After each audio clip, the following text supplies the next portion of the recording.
Amen, Brad. Amen. Huwag ka tutulog, ha? Siguraduhin mo nandyan ka hanggang mamaya. Amen? Amen. Well, let's all stand up, please. Magandang gabi po sa bawat isa.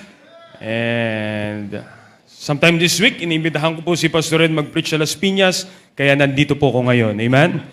Philippians chapter number 4. Let's open our inspired, preserved Word of God. Amen? Philippians chapter number 4. Philippians chapter number 4. Salamat po sa patuloy niyo pong panalangin sa gawain po sa Las Piñas. And kami po ay nasa Heritage Sunday po ngayon. Hinabol ko po yung aking barong. Sasauli ko pa po mamaya sa St. Peter. Kaya Philippians chapter number 4 this afternoon. Are you happy this afternoon? Amen? Amen. Salamat. Ang isang simbahan ay patuloy na pinagpapala ng Diyos dahil nakakita ng mga kaluluwang naliligtas, sumusunod sa tubig ng bautismo. Amen? This morning, we praise the Lord. We have 11 visitors and 3 of them follow the Lord in water of baptism, and we're still seeing mga second-timers po mula sa anniversary, and we bless the Lord for that. Philippians chapter number 4, nakita niyo na po. Amen? Amen. Basahin po natin from verse number 10 to verse number 13. Philippians chapter number 4, verse number 10 to verse number 13. I'll read verse number 10. Basahin niyo po yung verse number 11. The Bible says, "But I rejoice in the Lord greatly, that now, the last, your care of me hath flourished again, wherein ye were also careful, but ye lacked opportunity.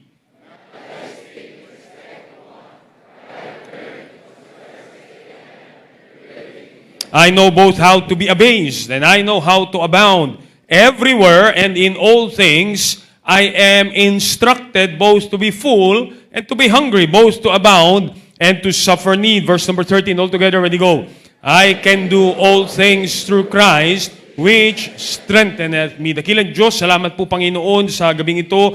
Thank you for what you have done in churches this morning, mga kaluluwang naligtas, sumunod sa tubig ng bautismo, mga buhay na patuloy niyo pong binabago, gawa ng salita ng Diyos. At salamat po Panginoon, meron kaming salita ng Diyos na tangan-tangan. At ito'y aming pinanghahawakan. Dahil kung wala po ito, ay wala po kaming magagawa at wala kaming kapangyarihan mangaral ng anumang salita, kundi salita niyo lamang po, O Diyos. And this afternoon, changes continually through the power of your word.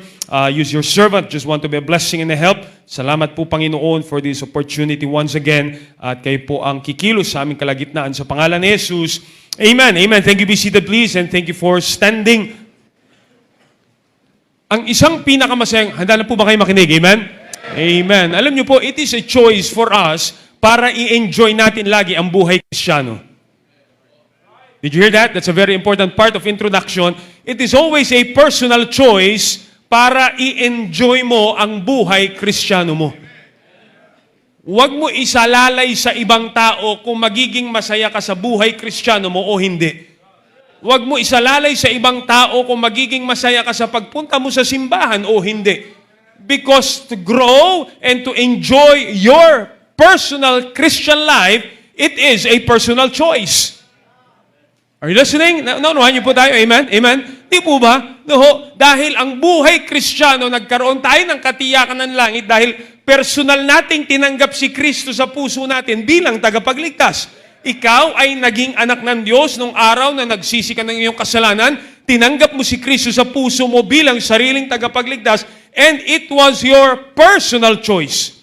Therefore, after that, mula ng pagtanggap natin kay Kristo bilang tagapagligtas, hanggang sa paglago natin o hanggang saan tayo makakarating sa buhay Kristiyano po natin, hanggang tayo ay tumangan doon po sa langit na bayan, ay napakalaking bagay na mga tamang pagpili natin sa ating buhay. Amen? It is so wrong for us to blame other Christians, to blame Christian leaders, to blame our surroundings pag hindi natin ini-enjoy at hindi tayo lumalago sa buhay Kristiyano po natin.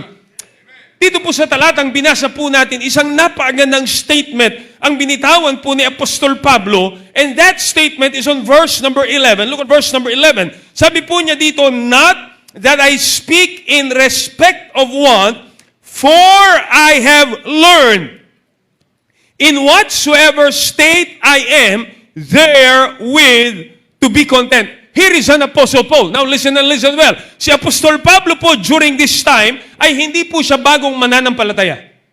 Actually, if you study the timeline of it, if Paul was saved around AD 33 to AD 36, nung siya ay natagpuan ng Diyos on that road to Damascus, when he wrote the book of Philippians, it was already around AD 60 to AD 62. So that's about 25 to 30 years old Christian. Marami na siyang naranasan sa kanyang buhay. Siya ay nakapagtatag na maraming simbahan. That's why he was able to write the book of Philippians. That's why naranasan niya na pong mabilanggo. And we know all the experiences of Apostle Paul. And he has been a long-time servant o long-time Christian na naglilingkod sa Panginoon. But listen and listen to me well. No matter how long na po siyang naglilingkod sa Panginoon, ganong karaming talata man po ang kanyang sa ulo, ganong karaming experiences man po ang naranasan niya sa buhay Kristiyano. I love what Apostle Paul said here. Not that I speak in respect of one. You read what he said? For I have learned. Hindi po sinabi ni Apostol Pablo na I have arrived. Hindi niya po sinabi na alam ko na lahat ng bagay, but he was humble enough to declare, I have learned. And one of the simple secrets for every believer na patuloy nating enjoy ang buhay Kristiyano, patuloy nating enjoy ang pagpunta sa bahay-sambahan, patuloy nating enjoy ang pagbuklat ng salita ng Diyos, at patuloy nating makilala ang Panginoon sa ating buhay, ang kaugilan ng isang mananampalataya na meron tayong pusong handang matuto. Amen? You see, that word learn is very important. Dahil pinipresenta ni Apostol Pablo, sabi niya, I have learned in whatsoever state I am, therewith to be content. Sabi niya, in whatsoever state. Nakarating na siya ng Amerika, amen? Lahat ng state, narating niya na. In whatsoever state I am, pinipresenta ni Apostol Pablo, sa dami ng circumstansyang naranasan ko, sa dami ng experience na naranasan ko sa paglilingkod sa Panginoon, sa dami ng sakit na naranasan ko sa paglilingkod sa Panginoon, natutunan ko at patuloy kong natututunan na maging kontento bilang isang mananampalataya. That's why he said here, I know both how to be abased, I know how to abound. Yung pagkatuto niya ng contentment, and we're not dwelling on contentment tonight, pero ito po yung emphasis ng phrase na ito, yung kanyang pagkatuto na maging kontento sa isang bagay, ay natutunan niya sa panahon ng ministry niya, ng kahirapan niya, ng pagkabilanggo niya, ng persecution niya, ng tagumpay niya, at sa pagtingin niya sa katapatan ng Diyos, all through his life, he said, I have learned something. Nung siya ay nabilanggo, hindi siya nagreklamo. Ang sabi niya, sa loob ng bilangguan, minatutunan ako.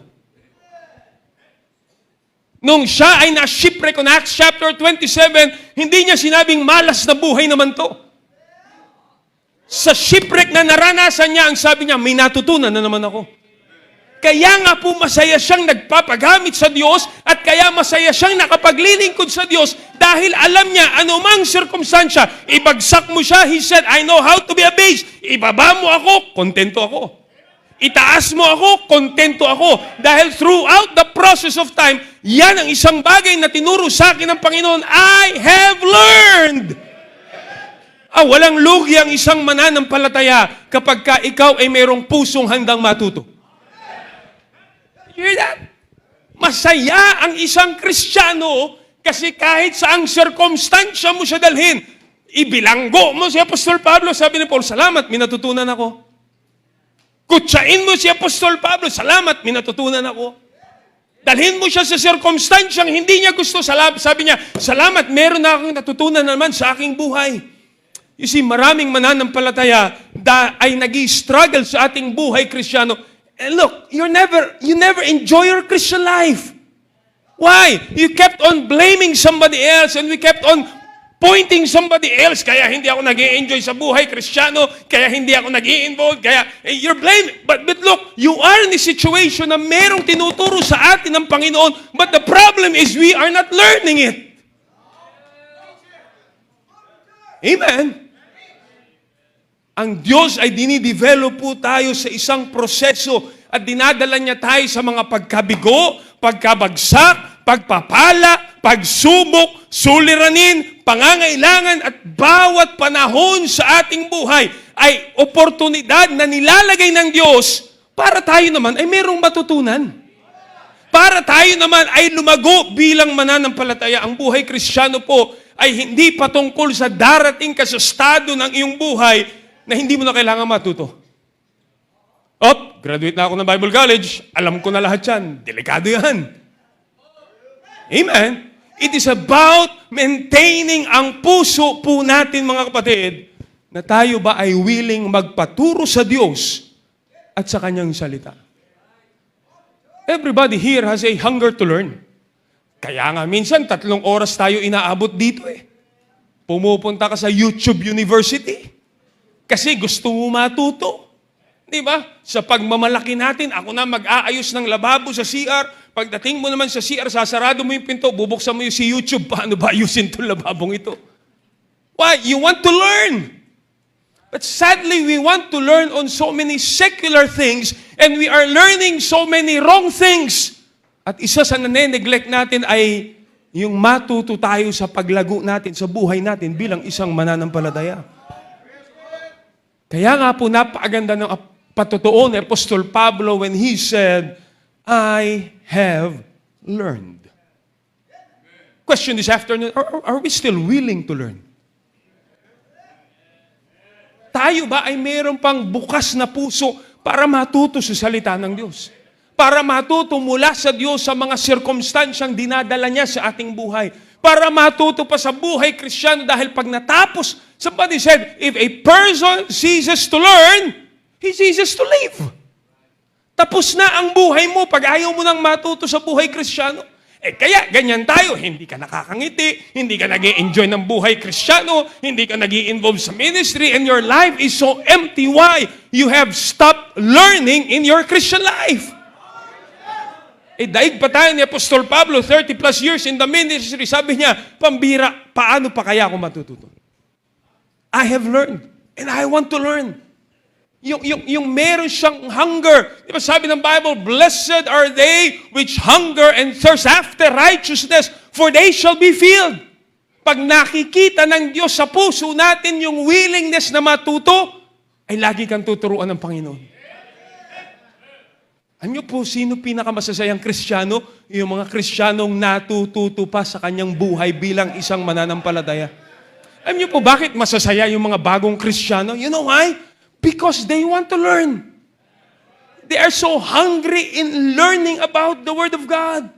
They are so hungry in yung bunga po ng soul winning doon, yung member po natin doon sa Las Piñas na bunga ng soul winning sa Philippines. Once in a while magme-message, Pastor, ano po ba ibig sabihin ng verse na to? The other day, the wife was talking to my wife. Pambira, nag-uusap po sila for several minutes and they're asking, they're wanting to learn. Nakakatuwa makita ang buhay ng isang bagong mananampalataya na willing matuto. And that joy sa isang bagong mananampalataya can still be seen sa buhay ng bawat Kristiyano pag meron pa rin tayong desire na matuto sa salita ng Diyos. Amen? That's why sabi ng Bible, di po ba, as newborn babes, desire the sincere milk of God. Hindi po yun in-address sa mga bagong Kristiyano lamang. Naruan niyo po yung verse? In-address niya po yun, ang sabi niya, katulad ng mga sanggol.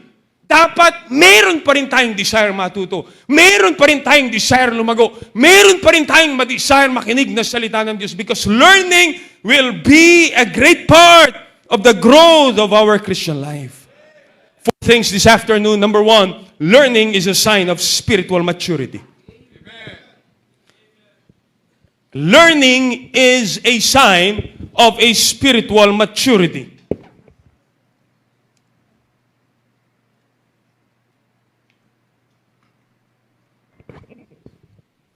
Well, we all know, si Paul na po ang isa sa pinaka-mature na lalaki dito po sa salita ng Diyos.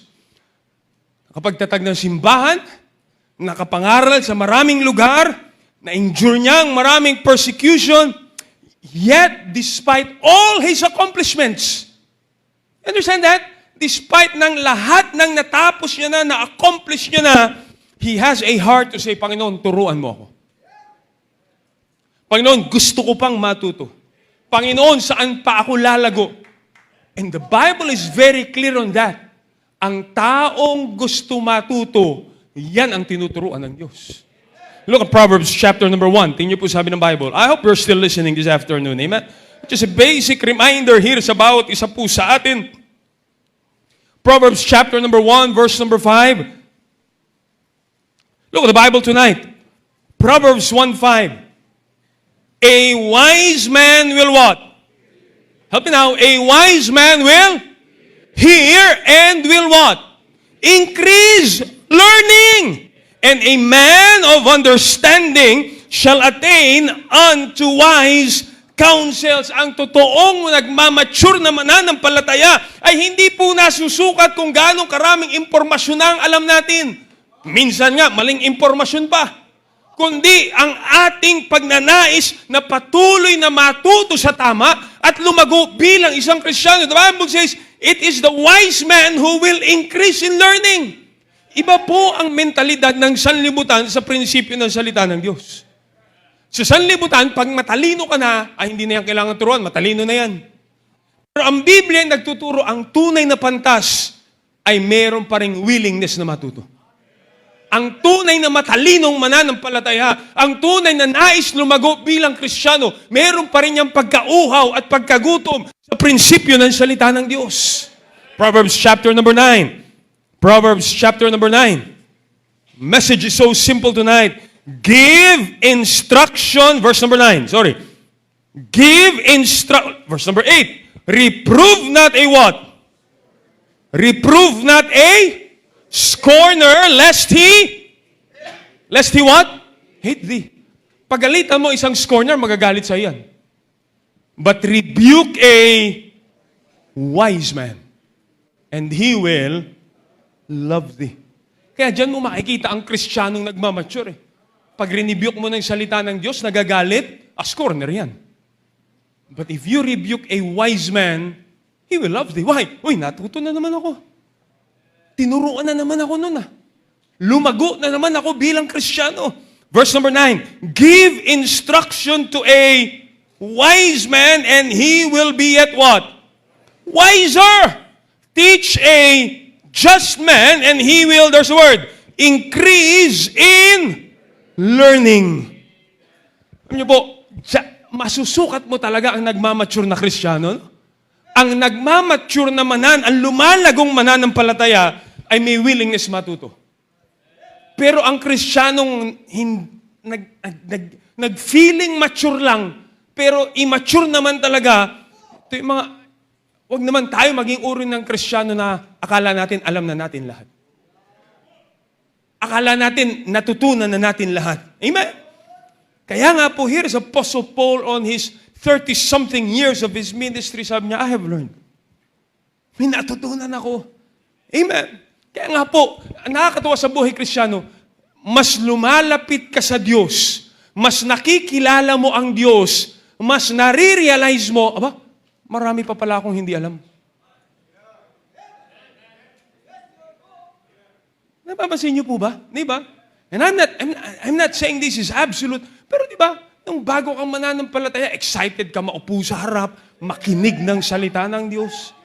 Talaga namang ayaw mong minakaharang sa'yo dahil gusto mo matuto. Doon po sa Las Piñas kasi meron kaming 2 pillars doon na nakaharang, titibagin nga po namin yun. Kasi yung iba nagtatago talaga doon sa poste, no? Para bang baka mabaril daw sila. But you see, when a person wants to learn, he will find all avenue and all opportunity because I want to learn. Why? Because learning is a sign of spiritual maturity. Ang Kristiyanong lumalago ay ang Kristiyanong nais matuto. Ang lumalagong mananampalataya, hindi ibig sabihin perfecto na yan. Pero lumalagong mananampalataya, ibig sabihin, nais pa niyang matuto. Ano pa yung dapat kong matutunan? You will be like a sponge who is just hungry for learning. Not because gusto mo lamang ng head knowledge, but because gusto mong lumago at gusto mong makilala ang Panginoon at gusto mo lalong magmahal sa Kanyang salita at gusto mo pa lalong matuto. That's why Paul said in his 30 years of ministry, I have learned. Matagal na ako sa ministry, pero hey, nasa bilangguan ako, may natutunan ako. Alright? No, hindi ako naunawaan ng isang kamanggagawa ko, may natutunan ako doon. Nung naghiwalay kami ni Barnabas, may natutunan ako doon. Here is a person na ang saya ng buhay Kristiyano because he is so dependent ng paglago niya bilang Kristiyano. Learning is a sign of spiritual maturity. Second statement, learning is available in every circumstance. Wala kang lugi sa buhay Kristiyano, mga kapatid. Because learning is available in every situation of your life. Alam niyo po, ang mananampalataya, hindi na tayo naniniwala sa swerte at malas. Alam niyo ba yan? Kaya kami na malas kasi naniniwala ka sa swerte. Ang mananampalataya ay nakatalaga na tayo sa paniniwala na anumang sirkumstansya sa buhay mo ay nangyayari na mayroong pahintulot ng Diyos. Do you believe that? Right? We believe in the sovereignty of God and He knows and He allows these circumstances in our life for us to learn. Therefore, learning, ano sabi ni Apostol Pablo? In whatsoever state I am. Kahit dalhin mo siya sa California, saan mo man siya daling estado ng buhay, natuto siya. Amen? Hindi lamang limitado ang kanyang pagkatuto sa simbahan, hindi lamang limitado ang kanyang pagkatuto sa Bible College. Alam mo ang classroom ni Apostol Pablo, yung buhay niya, yung araw-araw niyang ginagalawan. Yung ministry pinagkatiwala sa kanya. That's why verse number 12, tingnan po sabi ng Bible, Philippians 4:12, I know both how to be abased, I know how to abound everywhere, all things I am what? I am what? Instructed. You see, both to be full, mambira, pag busugan, marunong ako mabusog. Yung iba sa busog lang natuto. Pag tagutom na, kaya ko rin yan. He's a person both to abound and to suffer need. In any situation of our life, God is teaching us something. And here is a veteran Apostle Paul, ladies and gentlemen, na tinuruan siya ng Diyos sa maraming sirkumstansya ng kanyang buhay. You see, minsan ang mga ibang natutunan niya sa panahon na pinagpapala siya. Natutunan niyang napakabait ng Diyos. Pero sa panahong nagdudusa siya, natutunan niya pa rin napakabait ng Diyos. Minsan kasi pag pinagpapala tayo, dami nating tinatanggap na pagkatuto. Pero pag pinagpapalo na tayo ng Diyos, parang hindi na pumapasok yung tinuturo sa atin. No? Parang naghahanap na tayo ng taong sisisihin at tumitigil ang paglago natin bilang Kristiyano. But here is Apostle Paul, alam niya, anumang sitwasyon mo, ibato sa kanyang buhay. Batuhin mo siya ng, sabi ng Bible, ng kabusugan. Natuto siya. I was instructed. Batuhin mo siya ng tagutom. Natuto pa rin siya. Batuhin mo siya ng pagpapala. Natuto siya. Batuhin mo ng taghirap. Natuto ang taong ito. Amen? Kaya nga po, ang bawat mananampalataya dapat maunawaan natin. Alam niyo, ibang Kristiyano gusto agad makaraos lamang sa mga pagsubok. Kaya minsan tayo ang gumagawa ng sariling diskarte natin, makalabas lang sa problema. And many a times, mali yung diskarte mo. Lalong lumalala. Diba? May financial problem, di diskarte ng kanya. Kung natuto ka ba, bakit ka napapasok sa problemang yan? Bakit ka pinayagan ng Diyos sa circumstansyang yan? Then you leave that problems in our life, that difficult season in our life, meron akong natutunan.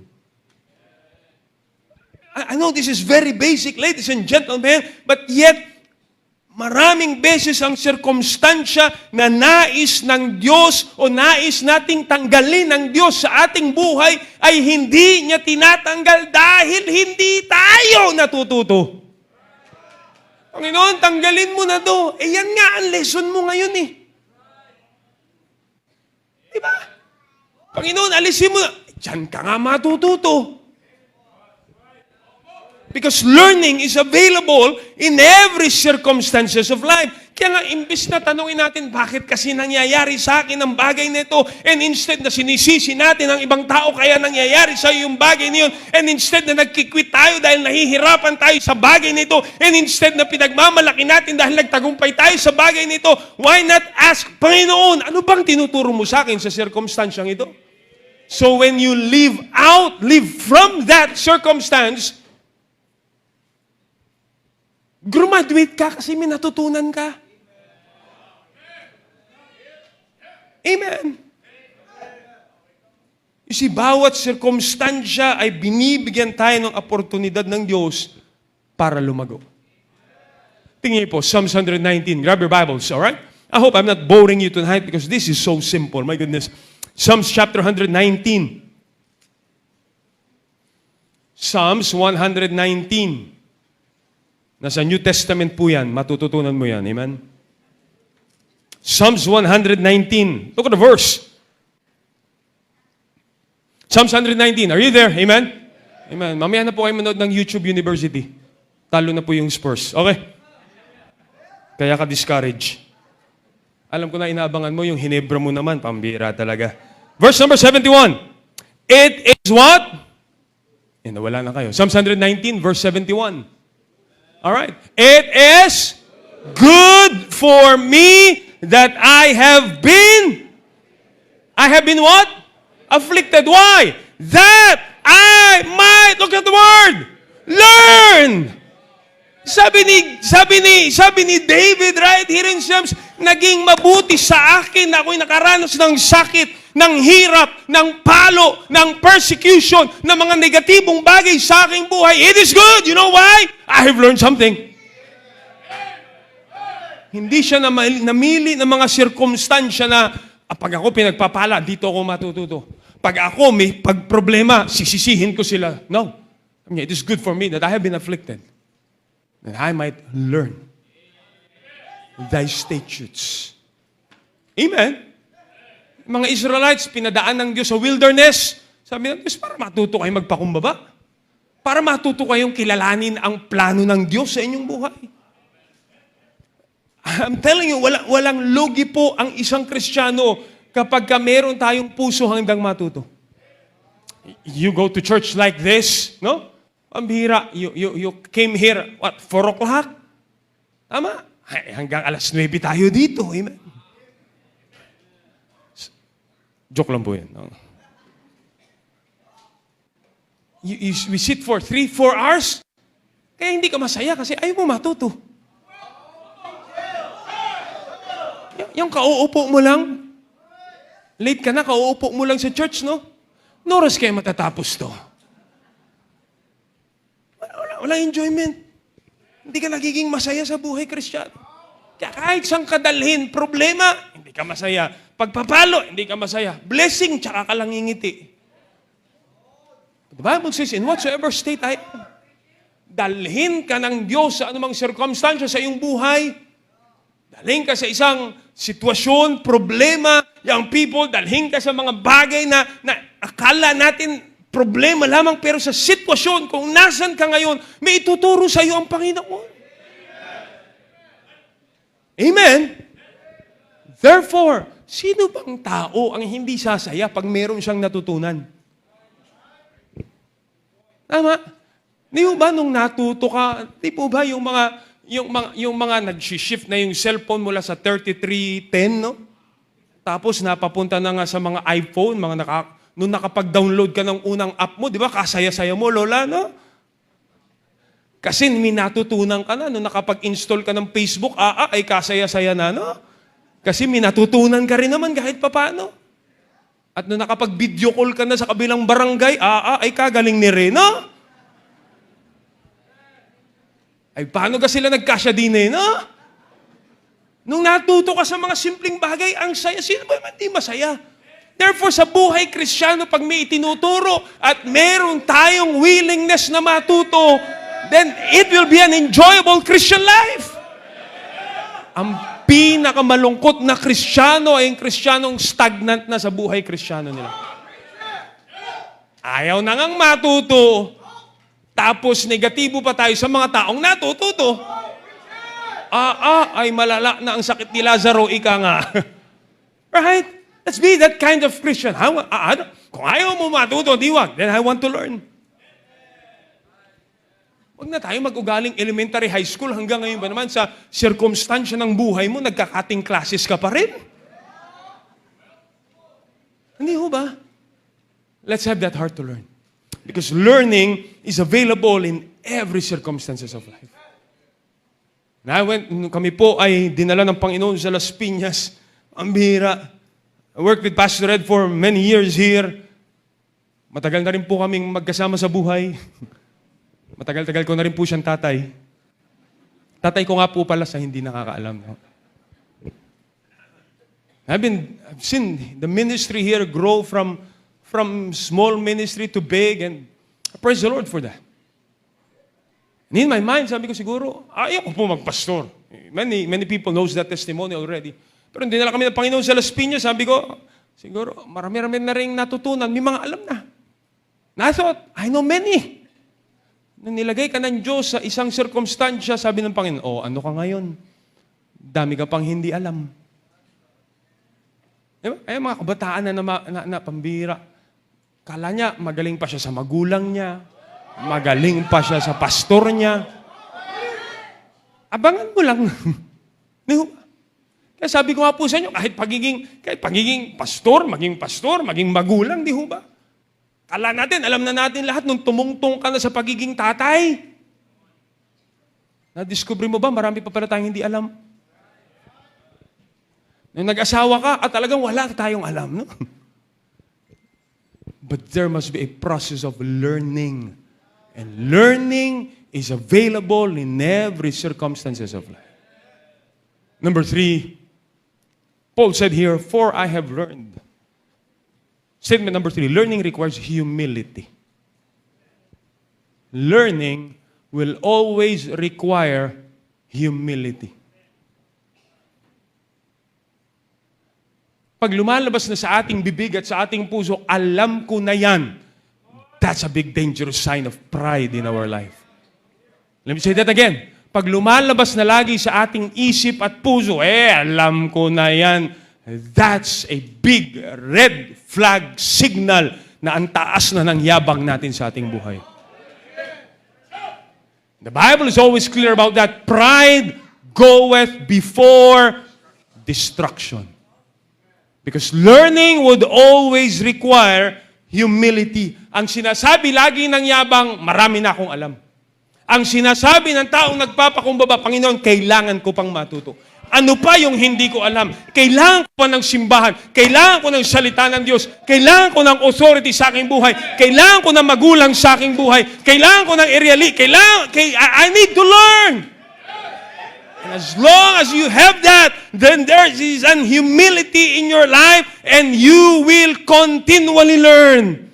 Dahil sa panahon na inisip nating alam na natin ang maraming bagay, tumigil na ang paglago mo. At pag ang isang bagay at isang anumang buhay na bagay, tumigil ang paglago, simula na yan ang paglanta niyan.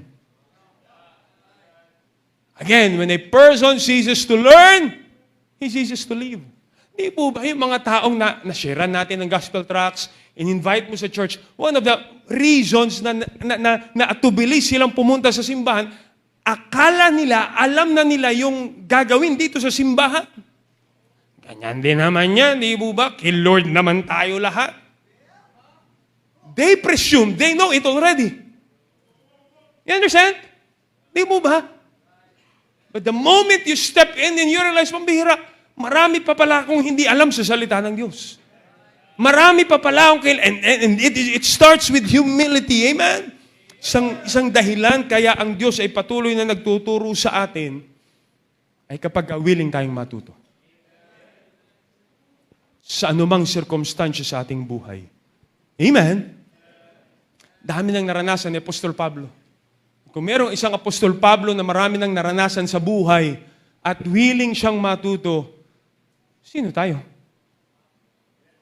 Ano na ang accomplishment natin sa buhay Kristiyano na hindi na natin kayang maupo at makinig at matuto ng salita ng Panginoon? Amen? That's why Paul said, I can do all things through Christ. Here is a person who decided, marami man akong natutunan, pero kailangan ko pa rin matuto. Marami na siyang na-achieve sa ministry, pero kailangan niya pa rin matuto. Kailangan ko makinig na salita ng Diyos.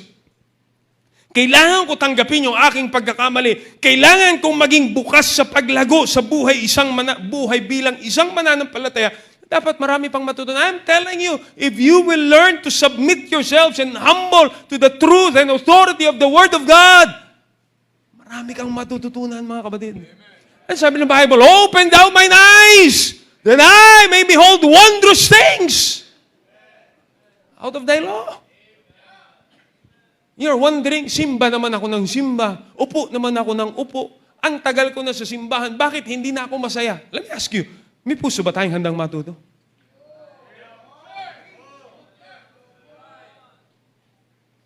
Narinig ko na yan. Na-apply na ba natin yung natutunan natin? And you remain a stagnant, full of proud type of Christian because we stop learning. Amen? You see, ang pagpapakumbaba po lagi ang pinto kung saan papasok ang pagkatuto. Amen? You sit and it's like, hindi laging ano. Kaya sabi ko nga po sa mga taga Las Piñas, kaya nga binigyan tayo ng Diyos, tingnan yung sarili niya, binigyan ng Diyos 2 tenga, 1 bibig. Ibig sabihin, dapat mas maraming beses tayong makinig at matuto kaysa magsalita. Ano kaya kung 2 bibig natin? No? Makikita mo yung isang usher nagtatalo mag-isa dun sa gilid, kaaway yung sarili niya. Why? Because there must be learning. There must be absorption of things na kailangan nating matutunan.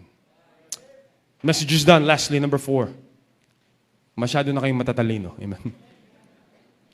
Learning is a lifelong journey. Learning is a lifelong journey. Ang pahayag ni Apostol Pablo ay nagpapakita na I have learned in whatsoever state I am. Sa tagal niya sa Kristyanismo, meron pa rin siyang natutunan. One thing I've discovered, Pastor Ed, one thing you discovered in any position, occupation you have, di ba, there's still growth. Right? Kahit na-discover ko po sa pagiging tatay, pambihira. No, sabi ko nga po ito sa inyo, di ba? When Edre was what? 2 years old, pag-aaralan mo maging tatay ng 2 years old. Nung marunong ka na maging tatay ng 2 years old, yung 2 years old, 4 years old na, minabuo ng sariling opinyon, pag-aaralan mo na naman yun. Nung natutunan maging magtatay ng 4 years old, 6 years old na, tapos meron pang kapatid na 2 years old, pag-aaralan mo na naman yun. Nung marunong ka na maging tatay at alam mo na diskarte ba, yung 6, 8 na. 11 na ho yung isa. Yung babae po, 7 na. Yung lalaki, 11, 7-11, 24 hours open.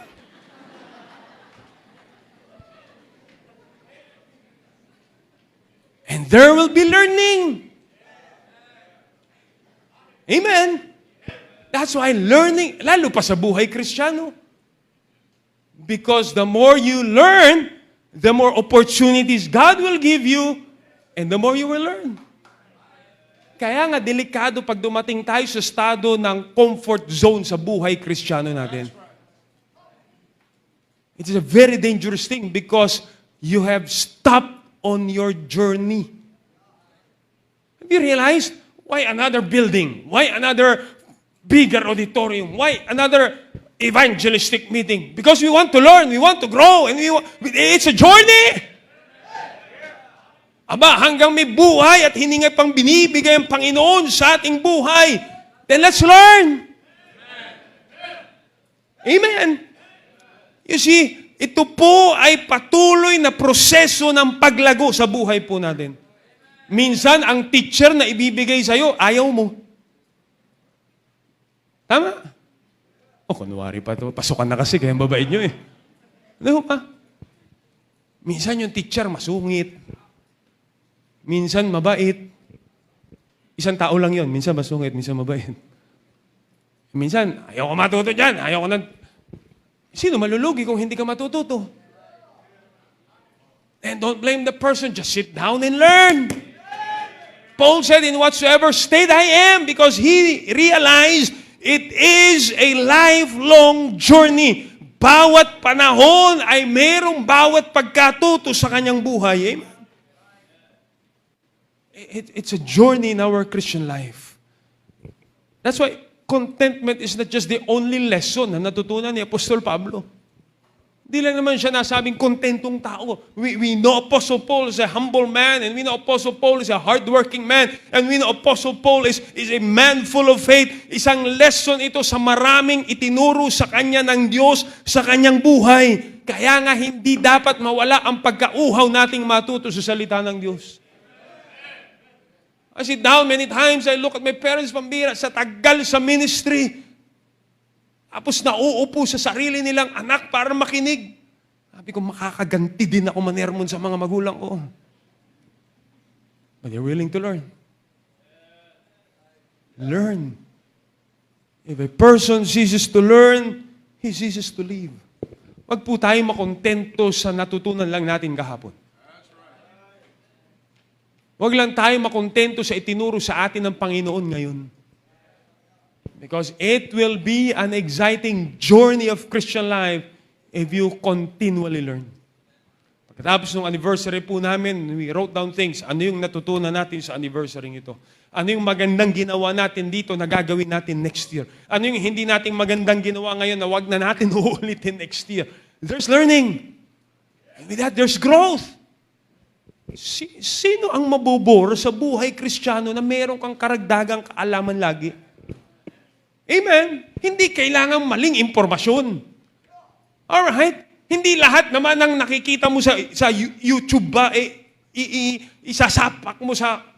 Alamin mo yung mga tama. Contentment, that's a good learning. Huwag ka naman lumabas isang araw, natutunan ko maging mayabang. Piliin mo naman yung matututunan mo sa buhay Kristiyano. With that, there will be growth. Amen? Isi sa buhay po natin bilang mananampalataya, minsan tinuturuan tayo sa panahon ng pagbabala. Minsan tayo tinuturuan ng Panginoon sa panahon ng pakikibaka.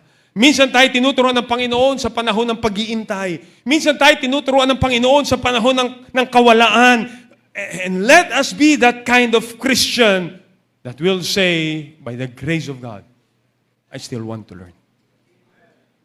Amen? Kaya nga po may altar. It is a sign na nagpapakumbaba tayo sa Panginoon. Panginoon, turuan niyo po ako. Right? It is a sign of kneeling down and saying to God, Lord, I want to learn. Yung napakinggan ko sa salita ng Diyos, matutunan ko. Sabi ko nga po sa mga mananampalataya pambira, hindi natin pwede sabihin, hindi tayo pwede matuto mag-soul winning.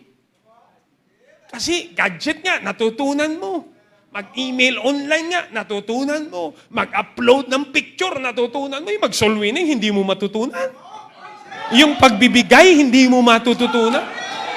Huwag natin piliin yung pagkatuto lamang nating kapatid. Let us be like Apostle Paul, humble enough to say, I have learned. In whatsoever state I am, saan ka man dalhin ng Diyos na lupalop dito sa Pilipinas o saan man, well, may tinuro sa akin ng Diyos. Yung patotoo mo na dumaan kami sa mahabang pagsubok, suliranin, kawalan, kalugihan, problema, mga bagay na hindi inaasahan. Pero lalabas ka doon ng, may natutunan ako. Nakita ko ang biyaya ng Diyos. Nakita kong hindi ako pinabayaan ng Diyos. Nakita ko na hindi nagkukulang ang Diyos sa aking buhay. You see, there's so much avenue of learning. And with that, you'll be one happy Christian. Amen? Ang people, hindi pa natin alam ang lahat. Mga bagong mananampalataya, napakaraming bagay pang matutunan. Tayong matagal ng mga every time we come here, I bring my children, nakikita niyo iba, sabi ko, yan yung mga ninuno nyo dito sa San Pedro. And how young or old we are in Christianity, let's set Paul as an example. I have learned, in whatsoever state I am, therewith to be